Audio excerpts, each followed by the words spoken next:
یہاں سے تحریک کا آغاز ہوا، اب لانگ مارچ آپ نے کراچی سے شروع کرنا ہے، وجہ کیا ہے؟ میں خود لیڈ کروں گا کراچی سے۔ ریاست کرنے دے گی آپ کو یہ سب کچھ لانگ مارچ؟ ہمارا ریاست سے تو رولا نہیں ہے، ہمارا تو حکومت سے رولا ہے۔ کنفرم الیکشن نہیں ہو رہا۔ یہ خبر دی ہے آپ کو کسی نے؟ یقین ہے الیکشن کی تیاریاں بتاتی ہیں بھائی الیکشن ہو رہا ہے۔ سپریم کورٹ کو یہ کس نے کہا ہے کہ آپ لبیک کو نہیں سن سکتے؟ وہ کہتے ہیں میں آیا نہیں لایا گیا ہوں۔ جماعت اسلامی کو لایا گیا ہے؟ بالکل لایا گیا بھائی، ان کے بہت بڑا ذمہ دار کراچی میں ہمارے ساتھ بیٹھ کر پوچھتا ہے یار آپ سیٹنگ میں نہیں تھے؟ پاکستان کے جتنے اسٹیک ہولڈر سے سب سے ملاقات ہوئی تھی۔ بات تو تب ہے جب وہ طاقت میں تھا، کہے کہ میری ضد عمران خان ہے جب وہ کہتا تھا، تو میں نے مطلب ایک مذاکرات کے دوران ہم نے کہا تھا یہ ضد تمہارے گلے پڑے گی۔ 11 مئی اور پھر 22 مئی کو آپ کا لانگ مارچ چلا گیا لاہور، جہاں سے تحریک کا آغاز ہوا، اب لانگ مارچ آپ نے کراچی سے شروع کرنا ہے، وجہ کیا ہے لوگ جاننا چاہتے ہیں؟ بسم اللہ الرحمن الرحیم، بہت شکریہ۔ پہلے ہم نے اعلان کیا تھا 11 مئی کا، اس کے بعد ہمارے ساتھیوں نے یہ مشاورت کی کہ الیکشن کا اعلان ہے اور ساری مارا ماری ہے، تو آپ بہتر یہ ہے کہ اس اعلان کے بعد الیکشن کی ڈیٹ جو دی ہوئی ہے، جو کہ نہیں ہو رہا، کنفرم الیکشن نہیں ہو رہا۔ خبر دی ہے آپ کو کسی نے؟ نہیں یقین ہے الیکشن کی تیاریاں بتاتی ہیں بھائی الیکشن ہو رہا ہے۔ پروگرام کسی پروگرام نے ہونا ہو تو اس کی تیاری بتاتی ہے کہ یہ پروگرام ہو رہا ہے، تو الیکشن کوئی مذاق تھوڑی ہے، ایک ایونٹ ہے بہت بڑا ہے، ایک ذمہ داری ہے، تو ذمہ داری کے اوپر جن لوگوں نے ذمہ داری نبھانی ہے، ہم ان لوگوں کی صبح شام آنی ہے جانی ہے، دیکھ رہے ہیں کہ وہ کیا کر رہے ہیں الیکشن کے لیے۔ تو الیکشن تو نہیں ہو رہا، ہمارے سامنے جو صورتحال ہے اس سے واضح ہو رہا ہے۔ آپ کیا سمجھتے ہیں؟ یہ کوئی بھی ملک میں کوئی سمجھتا ہے کہ الیکشن نہیں ہو رہا؟ جو ٹکٹیں دے کر بیٹھے ہیں وہ بھی الیکشن کی تیاری نہیں کر رہے، ان کا کہاں ہے کسی حلقے میں کوئی ان کی تیاری، اور جو ٹکٹیں نہیں دی وہ بھی سکون سے بیٹھے ہوئے ہیں۔ تو الیکشن کی ہمارے سامنے یہ وضاحت۔ بہرحال پھر بھی ہم نے اس تاریخ کا انتظار کیا کہ شاید الیکشن کی کوئی نوید ہو جائے۔ تو اس سے بعد ہماری یہ کابینہ نے کیا کہ یہاں تو گورنمنٹ ہے، یہ کیا کہتے ہیں سیٹ اپ ہے دوسرا جو عبوری حکومت ہے، تو اس سے بہتر ہے کہ ہم جو لوگ حکومت کے اندر بیٹھے ہوئے ہیں وہاں سے شروع کر کے اور جو موجودہ فیڈرل کے اندر جائیں، تو یہ ہمارا پلان ہوا، تو ہم نے پھر کراچی سے اس لیے شروع کیا۔ خود لیڈ کریں گے کراچی؟ جی انشاءاللہ میں خود لیڈ کروں گا کراچی سے، ہماری پوری شورا بھی ساتھ ہوگی، مرکزی عہدیداران سارے انشاءاللہ۔ ریاست کرنے دے گی آپ کو یہ سب کچھ لانگ مارچ؟ ہمارا ریاست سے تو رولا نہیں ہے، ہمارا تو حکومت سے رولا ہے۔ ریاست کو اختیار نہیں ہے ہمیں روکے، ہمارا جمہوری حق ہے، ہم کہیں بھی احتجاج کریں، کہیں بھی مارچ کریں، ہم پاکستان کی رجسٹرڈ الیکشن کمیشن کی پارٹی۔ اصل ایک اعتراض لبیک پہ یہ آتا ہے کہ جو دینی معاملات ہوتے ہیں انہیں یہ اپنا مرکزی نقطہ رکھ لیتے ہیں، اگر یہ دینی معاملات نہ ہوں تو لبیک کہاں سٹینڈ کرتی ہے جو عوامی ایشوز ہیں؟ تو ہم آپ سے یہ جاننا چاہیں گے جو عوامی ایشوز ہے، جو معاشرتی ایشو ہے، جو معاشی ایشو ہے، اس پر لبیک کی کیا حکمت عملی ہے؟ دیکھیں پاکستان جب بنا ہے نا تو ایک دینی ایشو تھا جس کو علامہ اقبال نے اٹھایا، اور علامہ اقبال اور قائد اعظم نے اٹھایا اور پاکستان بنا۔ وہ تھا سارے زور لگا بیٹھے تھے، پھر وہی زور لگا کہ بٹ کے رہے گا ہندوستان، بن کے رہے گا پاکستان، اور پاکستان کا مطلب کیا؟ لا الہ الا اللہ۔ یہ دینی ایشو ہے نا، یہ مذہب کا استعمال ہوا ہے نا، یہ سارا کچھ استعمال کا ہے یا مذہب کا نام لیا گیا؟ یہ مذہب کا نام لیا گیا تو پاکستان بنا ہے، اسی لیے پاکستان میں فوقیت بھی اسی چیز کو ہوگی، نام بھی اسی کا رہے گا۔ باقی پاکستان کے دوسرے مسائل کے لیے دیکھیں، ہم نے مہنگائی کے لیے پہلے بھی آواز اٹھائی، پھر شٹر ڈاؤن کا وہ کال ہوئی، بڑی احتجاج الحمدللہ ہمارا کامیاب رہا آل اوور۔ پھر اس کے بعد اب انشاءاللہ ہم لانگ مارچ کرنے کے لیے جا رہے ہیں۔ تو دینی ہو، ملی ہو، ملکی ہو، کوئی بھی مسئلہ ہو، لبیک اپنا واضح کردار ادا کرتی ہے۔ آپ دیکھیں ابھی الیکشن کمیشن میں جہاں سپریم کورٹ میں جب ہمارا گئے ہیں نمائندے، تو سپریم کورٹ کو یہ کس نے کہا ہے کہ آپ لبیک کو نہیں سن سکتے؟ وہ کہہ رہے ہیں ہم لبیک کو نہیں سن سکتے۔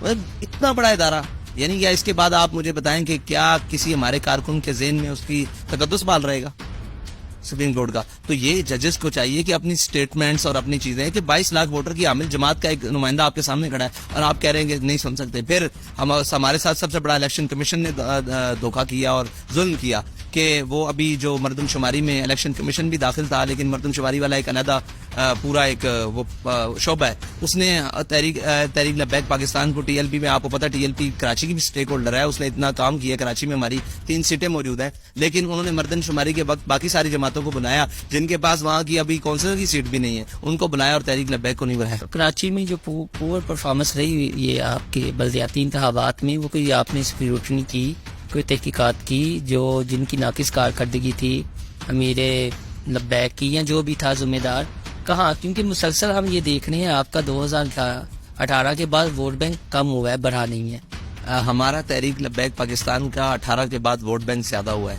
لیکن وہ کم کیا جا رہا ہے۔ وہ کسی بھی الیکشن کی دھاندلی کے ذریعے, کسی بھی چکر کے ذریعے. اب کراچی میں آپ کو سچی بات بتاتا ہوں, آپ یہ دیکھیں جن جماعتوں کو امیدوار نہیں مل رہے تھے کونسلر کے, وہ جیت گئی. حیران کن بات ہے بھئی, ایک ہے امیدوار آئے گا, وہ کمپین کرے گا تو اس کو ملے گی. جماعت اسلامی کو امیدوار نہیں ملے, یہ جو بھی ہیں وہ کہتے ہیں میں آیا نہیں لایا گیا ہوں. جماعت اسلامی کو لایا گیا ہے. اس میں کوئی دوسرے ایپ تھوڑی ہے, کون کہتا نہیں لایا گیا. بھائی ان کے بہت بڑا ذمہ دار کراچی میں ہمارے ساتھ بیٹھ کر پوچھتا ہے یار آپ سیٹنگ میں نہیں تھے, یہ کیا ہو گیا ہے. میں نے کہا آپ سیٹنگ میں تھے شاید, تو پھر مسکرا پڑا. یہ سچی بات ہے کہ حافظ نعیم الرحمان کی کارکردگی نہیں ہے, انہیں لایا گیا کر. دیکھیں کارکردگی کی بیس پر ان کی سیٹیں نہیں ہیں. اگر کارکردگی ہے بھی نا, مان لیا جائے, تو وہ کچھ اتنی سی کارکردگی ہے, ٹھیک ہے جی, اور کارکردگی بیسڈ وہ نہیں ہے, ٹھیک ہے. اور وہ کسی نہ کسی طریقے سے اب وہ چاہتے ہی ہیں کہ یہ دونوں مذہبی طاقتیں ہیں یہ آپس میں سامنے آ جائیں, لیکن حقائق اور سچ یہی ہے کہ وہ نوازے گئے ہیں, اور وہ بڑے اہم طریقے سے نوازے گئے ہیں, اور بڑے جتنا ہمارا تھا وہ کھینچ کے کوئی آدھا پیپلز پارٹی کو اور آدھا ان کو بانٹ کر وہ بدر باٹ کر دی گئی. تو بڑے الیکشن میں بھی یہی ہوگا اور یہی تماشا ہوگا. لیکن یہ یاد رکھیے گا کہ اگر یہ تماشا ہوا تو ہم پلیٹ کے لیے تو نہیں لڑے, لیکن دیگ پہ وہ لڑائی ہوگی سارا پاکستان دیکھے گا. آپ کی بہت زیادہ فین فالوئنگ ہے سوشل میڈیا میں, عمران خان صاحب کی بہت ہے, مریم نواز کی بہت ہے. ہمارے یہاں پر یہ دیکھا جاتا ہے کہ جن کی فین فالوئنگ سوشل میڈیا پہ, وہ سوشل میڈیا کے مزاج کو سمجھ کر اس طرح کی تقریروں میں الفاظ استعمال کرتے ہیں جو عام گھروں میں ہم استعمال نہیں کر سکتے. آپ کا بھی ایک جملہ کہ نچن والیاں نے ونڈے انقلاب نہیں لے آ سکتے بچے, وہ بڑا وائرل ہو جاتا ہے, آگے آ جاتا ہے. ہماری لیڈرشپ جو ہے وہ میچور ہوگی کہ انہیں نیا ضرورت پڑے اس طرح کے جملوں کی, چاہے کوئی بھی ہے, ضروری نہیں ہے آپ ہی, کوئی بھی ہے, عمران خان ہو, مریم نواز ہو, کوئی بھی مرکزی قیادت ہو کسی بھی جماعت کی. کیا کہ ایسے الفاظ نہ بولے جائیں جن سے کسی کا دل دکھے. اچھا, ایسے الفاظ بالکل نہیں بولنے چاہیے, لیکن آپ یہ تاریخ تو دیکھیں کہ وہ کہاں تک اتر جاتے ہیں, وہ کیا کیا بکواس پر اتر جاتے ہیں. یعنی میں وہ الفاظ منہ سے دہرا نہیں سکتا کہ وہ کیا کیا کر سکتے ہیں. تو ایک ہمارا جملہ اگر اس جگہ پہ کہیں قبول کر لیں تو بہتر ہے, لیکن اگر یہ اپنے آپ کو روک لے اور اپنے آپ کو یہ سارے قائل کر لیں تو ہم تو صاف ظاہر ہے لوگ ہی وہ ہیں کہ ہمیں کوئی دیکھ کر بھی کہے گا کہ یار آپ یہ کیا بات کر رہے ہیں. تو ہم تو پہلے ہمارے پاس تو اس سے بھی بڑی آگے کی باتیں ہیں, لیکن ہم تو کہتے ہی کچھ نہیں ہے, کنٹرول کر کے بس چپ کر کے چلے جاتے ہیں. جو زبان یہ استعمال کرتے ہیں اور جو باتیں یہ سوشل میڈیا کی ٹرولنگ کرتے ہیں ہمارے بارے میں, اور جو ٹرینڈز اور جو واقعات, آپ کو یاد ہوگا وہ جو مطلب اس طرح کے ٹرینڈ انہوں نے کیے تھے, وہ ایک ٹرینڈ ہم نے تو ایسا لفظ ابھی تک کوئی نہیں بولا. اور جو تصاویر کے ساتھ اور جو ویڈیو کے ساتھ یہ کرتے ہیں, تو ہم نے تو ابھی کچھ نہیں کہا, ہم نے تو ایک محاورتاً ایک جملہ بولا اور وہ حقائق پر مبنی ہو گیا. یہ بھی کمال ہے. آپ صاحب ایک کنفیوژن ہے, دور کر دیں تو بہتر ہے. آپ جب گرفتار تھے, یہ شیلنگ تھی, مذاکرات تھے, آنیاں جانیاں لگی ہوئی تھی, کیسے گئے لاہور سے آپ اسلام آباد اور پنڈی؟ میں کیسے گیا, جو مجھے لے کر گئے وہ یہ بتا سکتے ہیں. یہ عمران خان صاحب سے پوچھیں. میں تو قید آدمی ہوں, آپ کو یہاں میں بٹھا لوں اور آپ کو یہاں سے دوسرے کمرے میں لے جاؤں, تو آپ یہ تو بڑی پوچھیں گے کیسے ہیں آدمی. مسافہ ملاقات جنرل باجوہ سے اس وقت ہوئی تھی, سب سے ملاقات ہوئی تھی, پاکستان کے جتنے اسٹیک ہولڈر سے سب سے ملاقات ہوئی تھی. یہ تو آپ ان سے جا کر پوچھیں کہ ملاقات کے بعد کیا ہوا تھا. میں تو ایک قیدی تھا, مجھے تو آپ جہاں جیل میں بختر بند میں بند کر کے آپ ہائی کورٹ لائے, میں ہائی کورٹ چلا آیا. آپ جناب وہ ادھر لے گئے, جناب سماعت کے لیے لے گئے, وہ ویڈیو لنک کے ذریعے میں وہاں چلا گیا. جہاں رات کیسے کامیاب ہوئے تھے, وہ تھوڑا سا گلتی اب سلجھا دیں. وہ مفتی منیب الرحمان صاحب کا بہت بڑا کردار تھا.